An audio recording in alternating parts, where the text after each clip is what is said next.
महाराष्ट्रातील नाशिक येथे 30 ऑगस्ट पर्यंत चांगला पाऊस राहणार आहे। राज्यामध्ये 2 ते 3 दिवस पावसाचा जोर ओसरून कडक ऊन पडणार आहे। त्यानंतर दुपारी 3 ते 4 वाजेनंतर भाग बदलत जोरदार पाऊस पडणार आहे। 5 सप्टेंबर पर्यंत जायकवाडी धरण हे 78 ते 79% पर्यंत पोहोचणार असल्याचा अंदाज पंजाबराव डंक यांनी वर्तवित 27 ऑगस्ट 2024 पासून राज्यामध्ये उत्तर महाराष्ट्र, धुळे, नंदुरबार, जळगाव, नाशिक, सटाणा, मालेगाव पर्यंत भाग बदलत पाऊस पडणार असल्याचे देखील हवामान अंदाजक पंजाबराव डंक यांनी व्हिडिओच्या माध्यमातून अंदाज वर्तविले आहेत।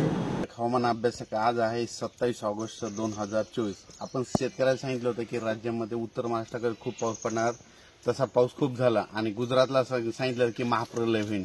तर गुजरातला देखील आणखीन जवळपास 30 तारखेपर्यंत खूप पाऊस पडणार आहे म्हणून ही गुजरातला जर नातेवाईक असेल तर त्यांना ही बातमी त्यांना सांगा।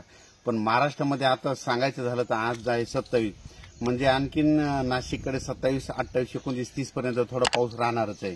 आणि राज्यात जर सांगायचं झालं तर आता 2-3 दिवस थोडा पावसाचा जोर ओसरण, पण कडक ऊन पडणार आहे। कडक ऊन पडल्याच्या नंतर काय होणार, दुपारनंतर खूपच मोठा असा पाऊस येणार आहे। मग 3-4च्या दरम्यान जोरात पाऊस पडणार आहे। सर्व दूर नसणारे भाग बदलत पडणार आहे म्हणून हा अंदाज लक्षात येतो। राज्यात सांगायचं झालं तर आपण एक अंदाज सांगितला होता की 1 सप्टेंबर पर्यंत जायकवाडी धरण 50% भरल। तर तुम्हाला एक सगळ्या शेतकऱ्याला आनंदाची बातमी सांगतो की जायकवाडी धरण म्हणजे आजच्या आता या टायमाला म्हणजे 11 वाजले तर जवळपास 56% झालंय, म्हणजे 56% भरलं।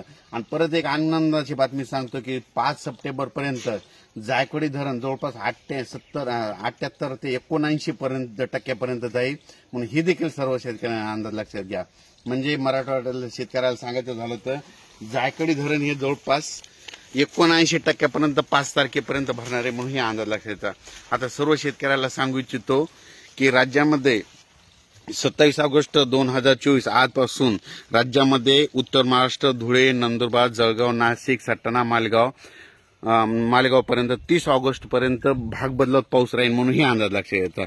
त्याच्यानंतर नाशिक, सटाणा म्हणजे धुळे, नंदुरबार, जळगावकडे, नाशिककडे उत्तर महाराष्ट्र 31, 1, 2, 3 ला उघाड भेटेल, म्हणजे 3 दिवस थोडे उघाड भेटेल, म्हणजे पावसाचा जोर ओसरेल।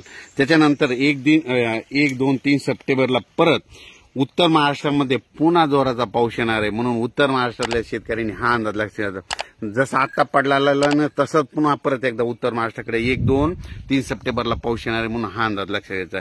त्याच्यानंतर आता विदर्भ आणि मराठवाड्याकडे बघू। विदर्भ मराठवाड्याच्या शेतकऱ्याला सांगू इच्छितो की विदर्भामध्ये सध्या म्हणजे 30 तारखेपर्यंत भाग बदलत पाऊस पडणार आहे म्हणून हा अंदाज लक्षात येतो। पण विदर्भ मराठवाड्यातल्या सर्व शेतकऱ्याला सांगू इच्छितो की तुम्ही काय करा, 31 तारखेपर्यंत तुम्ही तुमचे कामं करून घ्या, कारण की दुपारपर्यंत तुम्हाला 2 वाजेपर्यंत थोडी उघाड भेटणार आहे म्हणून तुम्ही काय करा, तुम्ही तुमचे कामं करून घ्या। कारण की विदर्भ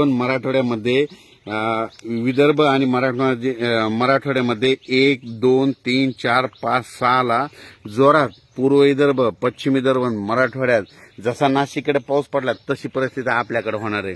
म्हणजे 1 ते 5च्या दरम्यान पोळ्याच्या वेळेस विदर्भ आणि मराठवाड्यात खूप मोठा पाऊस पडणार आहे, मुसळधार पडणार आहे म्हणून हा अंदाज लक्षात घ्यायचा। त्याच्यानंतर परत सांगू इच्छितो तो पाऊस म्हणजे कसा येणार आहे तुम्हाला सांगतो। 1 तारखेपासून तो पाऊस नागपूर, वर्धा, भंडारा, गोंदिया, चंद्रपूर, यवतमाळ, हिंगोली, आदिलाबाद, धर्माबाद, नांदेड, हिंगोली, वाशिम, अकोला, अमरावती, अचलपूर, अकोट, बुलढाणा, जळगाव, जामोद, जालना, बीड, परभणी, लातूर, उस्मानाबाद, नगर, संभाजीनगर, कन्नड, वैजापूर, गंगापूर, जळगाव, धुळे, नाशिक, सटाणा, मालेगाव, म्हणजे तो पाऊस तसाच नाशिककडे जाणार आहे म्हणजे हे अंदाज लक्षात यायचा। त्याच्यानंतर परत सर्व शेतकऱ्याला सांगू इच्छितो की पश्चिम महाराष्ट्रात म्हणजे 2, 3, 4 ला पश्चिम महाराष्ट्रात सरी येतील हे अंदाज लक्षात यायचा। पश्चिम महाराष्ट्र, पुणे या भागामध्ये म्हणजे खूप मोठा पडणार नाही, तिकडे थोडा पावसाचा जोर ओसर सातारा, सांगलीकडे, पश्चिम महाराष्ट्राकडे, पण तिकडे मात्र 2, 3, 4 सप्टेंबरला सरी चालू राहतील म्हणून हे अंदाज लक्षात येतात। कोकण आणि मुंबईचा पाऊस हे कंपल्सरी चालू राहणार आहे म्हणून हे देखील लक्षात घ्यायचं। जास्त पाऊस म्हणजे 1 ते 5 सप्टेंबरचा म्हणजे 1 ते 5 सप्टेंबरचा विदर्भ मराठवाड्यात म्हणजे खूप विदर्भ, मराठवाडा आणि उत्तर महाराष्ट्राकडे पडणार आहे म्हणून हे अंदाज लक्षात घ्यायचा। परत एक सांगू इच्छितो, गुजरातचे जर नातेवाईक असेल तर त्यांना सांगा की आणखीन गुजरातमध्ये 30 तारखेपर्यंत खूप मोठा पाऊस राहणार आहे, महाप्रलय होणार आहे म्हणून हे अंदाज लक्षात घ्यायचा।